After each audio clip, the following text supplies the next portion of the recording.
5G fifth generation technology promises faster download speeds and conveniences that most of us have never dreamed of, but will also be blanketed with a new type of radiation called millimetre waves.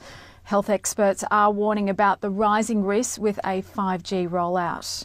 It's not been made clear to the public that 5G won't just be another number and letter on your cell phone.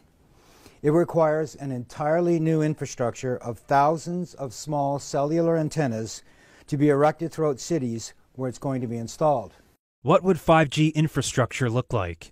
Small cell antennas could be placed as close as every third hydro pole. Scientists from 42 countries are now warning their governments about the emerging health problems associated with wireless radiation. And Canadian doctors and scientists have added their voices. The most prevalent symptoms include headache, fatigue, decreased ability to concentrate, tinnitus, irritability, and insomnia.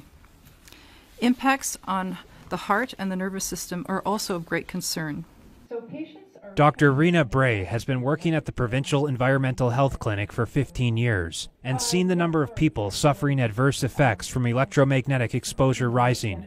We are concerned that the upcoming introduction of 5G will significantly increase the proximity and extent of exposure to microwave radiation in Ontarians.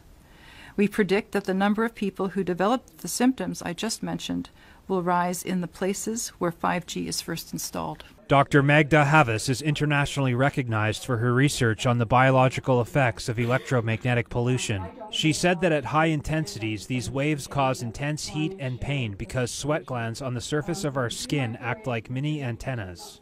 At lower frequencies, scientists are predicting damage to eyes, loss of insect populations which are already declining, antibiotic resistance in bacteria, and physiological effects on the nervous system and on the immune system.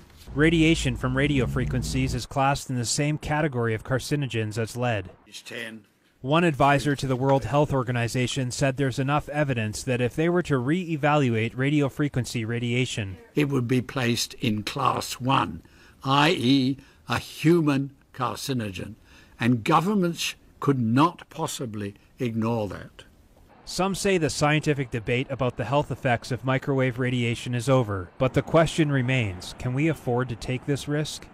Medical doctors are requesting delayed deployment until testing can be conducted on the long-term biological effects of 5G technology.